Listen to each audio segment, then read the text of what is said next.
Oh, hi folks, I'm Mike. Welcome to my channel. If you've been here before, I'm sure you know this channel is dedicated to Pinewood Derby racing.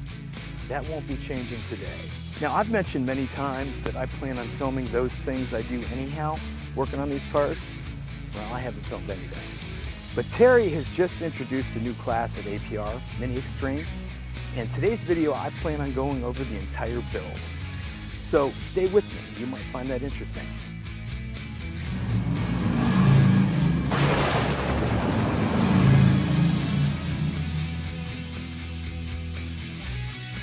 So if you've ever been involved in Pinewood Derby, you know that the cars are typically 7 inches long. Every car that I race in the league, well, they're also 7 inches long, except for the minis. Now, at APR, we already race a 4x4 Mini, and now Terry, this year, has introduced a new class, Mini Extreme. So, well, it's also going to be a 4-inch car. Why don't we quickly go over the rules for the new class, Mini Extreme? As I've already mentioned, the car has to be 4 inches long. But this class allows you to race only 3 wheels with a guide pin. So rather than having a raised wheel, you can use a guide pin. And that's typically worth 1 to 2 thousandths anyhow. There's no minimum wheel weight, and you can remove the lettering on the outside of the wheel. So we'll be cutting a flat-sided wheel. Last thing I should mention is aerodynamics are permitted, so we'll be using fenders and air shields.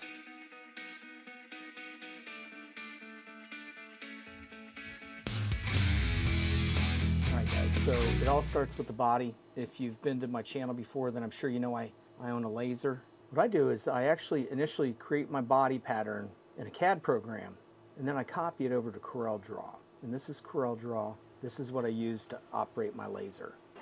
So I find I get better results when I set the power down and then make multiple passes. I get a much cleaner body. And I can always tell when it's through the wood because the amount of smoke that the laser generates is way down. This is pass 3. It's about done. I'm going to give it one more pass just to be sure. So here's the body right off of the laser. I'm going to sand the nose down and then apply the plywood. And then I think I'm going to paint it.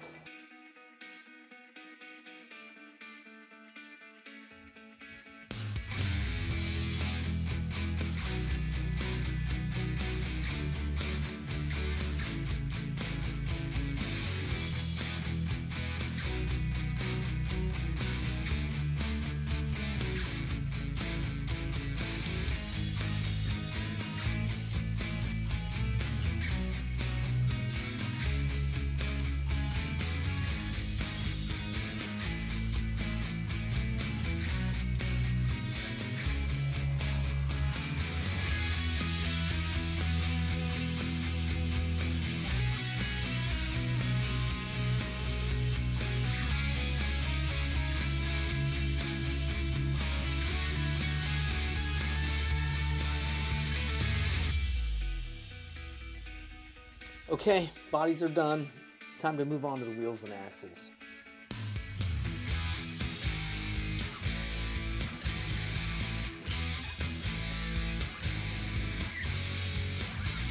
If you've watched my wheel video, then you might remember that all wheels are not created equal. So if you have any questions about that, I'm going to suggest you go and check out my wheel video. Probably answer all your questions. But to sum things up, I've come to like the USA Black wheels for every class that has a minimum wheel weight requirement. And for the classes that don't have a minimum wheel weight requirement, I prefer the Rebel wheels. I can normally cut those wheels a little lighter and still maintain a stiff tread. You know, I don't want my tread to flex. Now I should mention that they don't make the Rebel wheels anymore. I'm still able to find them, but it's harder and harder every day. I'm going to be cutting this set of blue Rebels because I happen to have more inventory of that color at the moment.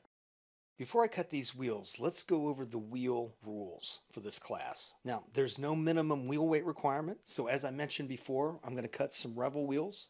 Now, these rules are really wide open. I can pretty much do anything I want to these wheels as long as I leave the lettering on the inside. I can remove it on the outside. Because I'm permitted to remove the lettering on the outside, I'm going to cut these wheels flat-sided and I'm going to remove these spokes. So when I'm done, the outside of the wheel is going to look like this. Now as far as the height goes, I'll be cutting it down from an inch 185 down to an inch 120. Now in the past, I used to cut these wheels down to an inch 110, but I think my wheels were flexing at the base of the hill. So I've gone to a thicker tread. Okay, so let's go ahead and cut this set of wheels. So this is what a stock Rebel wheel looks like. I'm sure you all know that. I always start with the outside of the wheel. First thing I do is I cut the outer hub. I'm going to set my 0, and then I'm going to slowly move it in until it just touches the outer hub. Once it touches the outer hub, I'm going to take 30 thousandths off.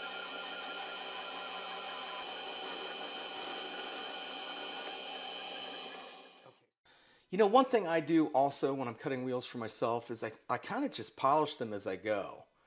So I'll be using the number 1 and the number 2.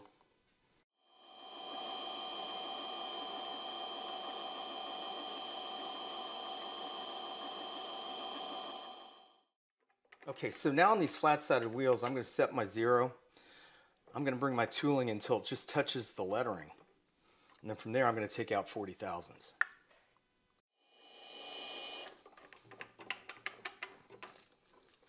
So again, I kind of polish this as I go. I'm going to start with 1000 grit sandpaper. Then I'm going to go to 2000 grit, 3000 grit. And then I'm going to use the 1 and 2 plastic polish. The wheel is now flat-sided. Now I'm going to take out the spokes. You guys can see the spokes. They're the area between the hub and the lettering. Now I'm going to move this in until it just touches the spokes, and from there I'm going to remove 15 thousandths. All right, so now I'm going to polish.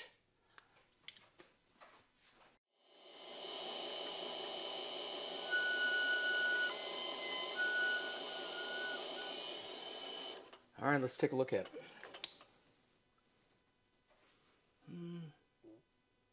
So now I'm going to turn the wheel around, and I'm going to cut the tread depth down.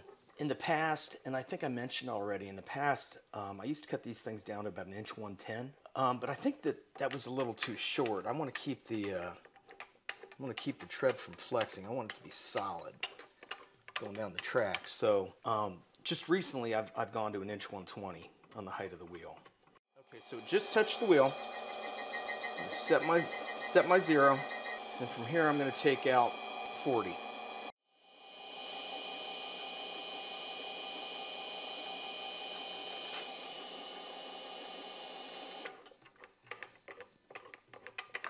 All right, there's 40. I'm going to check the height of this wheel. Let me get this fuzz off of here.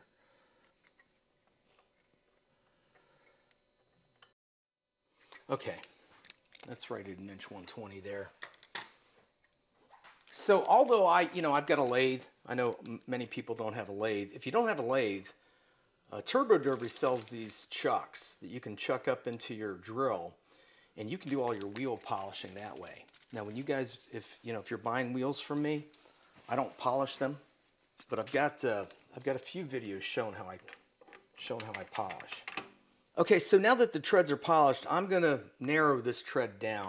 Let's see what it's at right now. So it's about 0.340, 340 thousandths of an inch. I want it to be 300 thousandths of an inch, so I'm going to remove 40 thousandths. I can go another 3.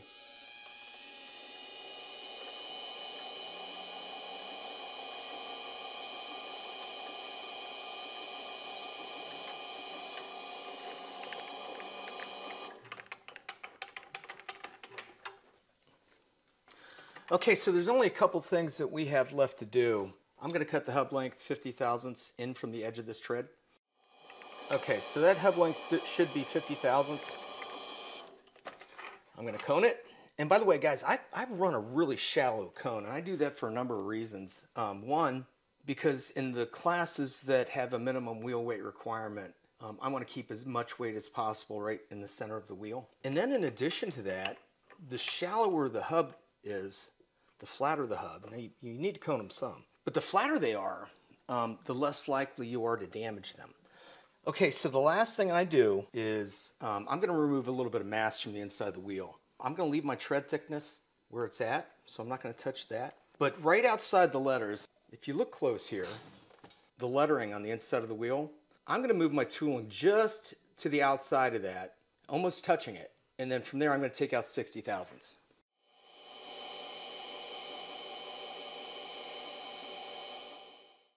All right, so this wheel is done inside and out. All right, let's see what it weighs. 1.330, that's about normal for this. I know in the past I used to try to get these wheels down to about 1.150, but those wheels are never fast for me. I'm sure it's because the rear wheels were flexing. All right, 2 more just like it.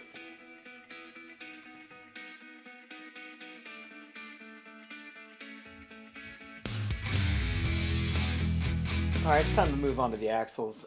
If you've seen my wheel and axle video, you might remember that I feel that there's this ideal relationship between bore size and axle size. Personally, I like that difference to be between 4 and 5 thousandths of an inch. Now, I know some other racers that seem to like it a little smaller, some like it a little larger, but for me, I've had my best luck when it's between 4 and 5 thousandths of an inch. The Rebel Blue wheels that I cut for this build have a bore size of 95.5 thousandths of an inch. They're smaller. The Rebel wheels have a smaller bore than the USA wheels. So ideally, I'm looking for an axle between 91 and 91.5 thousandths. Well, I've already got a set. I've got a backup basics card that I don't race, that I happen to know the axle size is 91 thousandths. So because these axles have already been polished, I'm just going to look at them closely through the jeweler's loop to make sure I don't see any imperfections. If I don't see any imperfections, I'm going to take a rag and put a little number 2 polish on them just to make sure that I remove the jigaloo, and then I'll soak them in acetone for an hour and then alcohol for an hour. Now, while they're soaking, I'm going to move my attention back to the body. We still have to add washers, we have to add air shields, and we have to add fenders.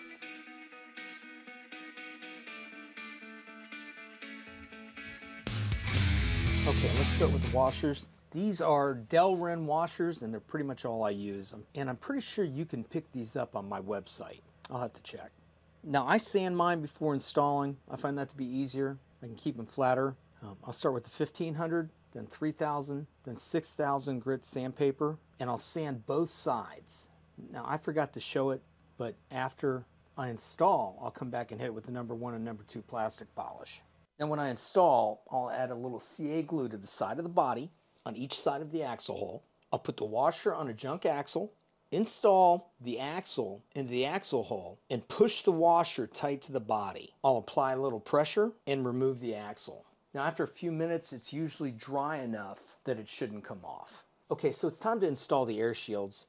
These air shields are balsa. I cut them on my laser. The outer perimeter measures 0.95 of an inch. The inner hole measures 0.30 of an inch. And that plug I'll use as a spacer by adding another hole in the center of it measuring 90 thousandths of an inch. And that's for the axle. So the first thing I'll do is I'll insert the plug onto the axle and install the axle into the side of the body. I'll add a touch of CA glue on each side and slide the air shield over the plug and press firmly against the body. Now, after a minute, you can remove the axle and plug, leaving the air shield attached to the body and centered on the axle hole. I've had people tell me that they haven't seen any gains at all by adding fenders and air shields. Well, I have to assume that if you're not seeing at least an 8 to 10 thousandths gain by adding the aerodynamics, that something is rubbing. So it's extremely important that you make sure that this air shield is centered on that axle hole. Our next step is to cut these things down. I used 1/4 inch balsa, and that's too thick because if I were to keep that, it would rub the inside of the wheel. I'm going to cut them in half. And yes, it would have been easier for me to do that before I installed them, but you know, I forgot. After that, I'm going to add a wheel on an axle. I'm going to install it and adjust the gap by feel and remove any balsa that isn't completely covered by the wheel. They say a picture's worth 1,000 words. Well, here you can see how I do it.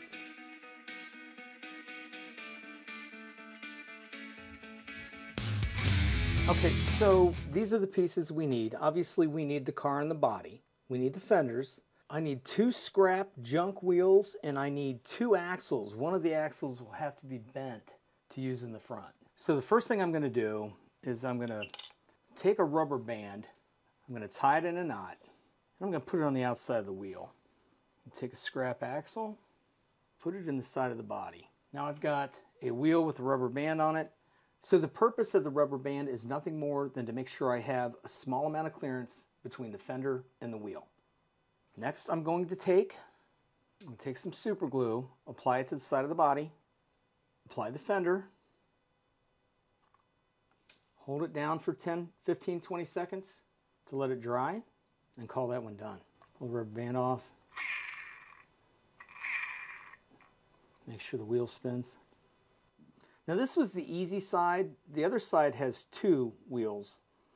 Okay, so you can see that I have installed 2 wheels on this side using a bent axle in the front, straight axle in the back, and rubber bands around each of them. So next I'm going to add some CA glue to the side of the body.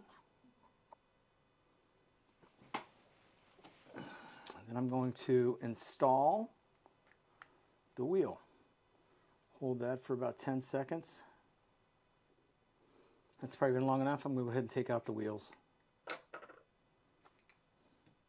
And the fenders are installed.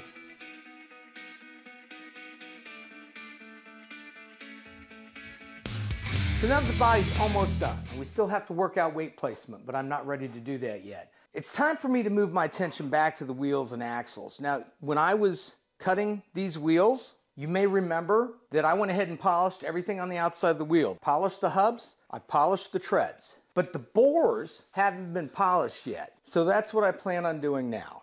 Now I found this Q-tip that was the same diameter as the bore of the wheel. So I'm going to cut off the cotton. I'm going to chuck it up in the drill. I'm going to start with the number 1, and I'm going to polish these bores. Now after about a minute, I'm going to blow them out, clean them out with the Tamiya swab, and look for imperfections. If I don't see any imperfections, I'm going to move on to the number 2 and repeat the process. So guys, it's probably important I mention to you that the number 1 and the number 2 are both abrasives. The number 3 is a wax. So now that we're done with the number 2, I brought these wheels in here to my bathroom sink, and I'm going to scrub them down with Dawn dishwashing soap. Then I'm going to dip a Tamiya swab into some Dawn dishwashing soap, and I'm going to scrub out the bores.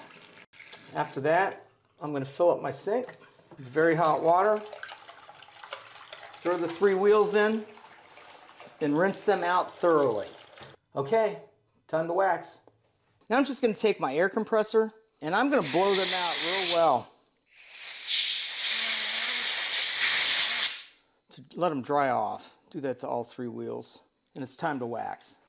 Okay, to wax, I just take a Tamiya swab, I cut it in half, I chuck it up in my drill, I apply the number 3 wax, and I go in and out of the bore.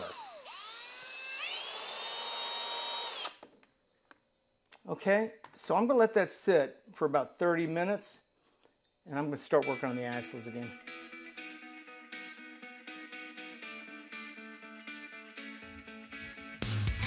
So I soaked these axles initially in acetone, and then after about an hour I moved them to alcohol, and they soaked in the alcohol for about an hour. So I've got this lint-free cloth. I've taken them out of the alcohol. I'm going to dry them off, and I'm going to spray them with Jigaloo. Okay guys, so now that the axles are clean, I'm going to spray them with this product, Jigaloo. Our goal is to create a pneumatic bearing. I want the oil to bead. And the way I do that is by spraying the axles with Jigaloo and using a good sealant in the bore of the wheel. So I'm just going to spray down. Then after I spray the axles, I'm going to put them in this Tupperware container, let them dry for about 30 minutes. Okay, so with the axles drying, I'm going back to the wheels. First thing I'm going to do is I'm going to buff out the hubs real well. Then I'm going to buff out the bores with the Tamiya swab. You hear that squeak. Okay, then I'm going to blow them out. Call these wheels done. Okay, so wheels are good, axles are good. Let's assemble. Now the first thing I'm going to do is I'm going to wipe off the point of the axle. And I do that because that point is going to go right through the bore of the wheel. And if there's any debris on there, I could theoretically transfer that to the inside of the wheel. And if that happens, all of our potential gains will be lost using oil.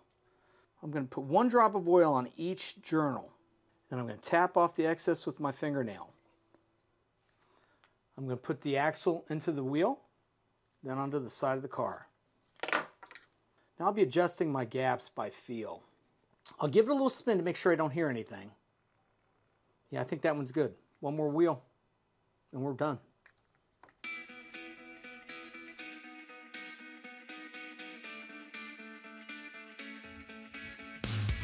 The last thing we have to do to complete this car is add the weight. Now the weight behind the axle has already been installed. Sorry, I didn't film that. But I like gluing that weight in before I drill. I find that I get better results. So I'll be adding the weight in front of the rear axles. The first thing I'll do is add this double-sided tape. That gives me the freedom to move the weight around until I can get about 15 grams on the front wheel. Now after playing around with that, this is where I ended up. Now this gives me right at about 14.7 grams on the front wheel, and I'm going to call that close enough. Now if the car wiggles at the race, I'll move it around a little more. Last thing I'll do is cover this opening with 3M HVAC tape, and I'm going to call it done. If you've been following this channel, you might remember I really try to keep the cars off of my track. It seems the more times I put a car down my track, the slower it gets. As a result, I do most of my testing on my tuning board. Now, if a car does well on my tuning board, it normally also does well in the race. This car is going to be no different. This is my tuning board. It's 48 inches long, 15 inches wide, and drops 1 inch from left to right. Now you can see I've marked distances here to measure the amount of steer, and I've marked distances here to measure how far the car bounces off the foam. Now, by the way, that distance is nothing more than a reflection on how fast the car goes down the tuning board. The first thing I'm going to do on my tuning board is adjust my steer. Now in new cars, I typically set the steer to about 3.5 to 4 inches. I call that my starting point. And then on race day, I'll pay close attention to how well the car performs in the 2 outside lanes. And what I mean by that is that if my car is in the right lane, all of the air created by the other cars will be forcing my car onto the rail. If my car is in the left lane, all of the air created by the other cars will be pushing my car off of the rail. So therefore, if my car performs better in the right lane, that's an indicator that the car might need a little more steer. If the car performs better in the left lane, that indicates that it might need a little less steer. Now, to muddy the waters a little bit more, this is not a steadfast rule, because if you're staged next to a car that has a case of the wiggles, well, that can affect your car's performance. So it might take a couple races to get the steer dialed in completely. Now, the other thing I use the tuning board for is to tune my rear axles. Now, I've learned that almost every axle has a small amount of bend. So in order to get my peak performance, I'll put the car down the tuning board. Check how far it bounced off the rubber. Twist the axle a little. Put it down the tuning board again, paying close attention to how far the car bounces off the foam. After making a complete revolution, I'll return that axle to the location where the car bounced the best. I'll do the same on the other rear axle and call this car ready for race day. So guys, thanks again for watching my video. Now this one was pretty long, so if you made it this far, I'd have to assume you're just as crazy about these cars as I am. So please like, share, and subscribe. Those things help me out a bunch. Now as far as the car goes, it performed well enough on my tuning board, but I think I'm going to wait until the race in September to see how it does. Now it's early in the season, so if it doesn't do well, I've got plenty of time to correct it. So until the next one, we'll see you.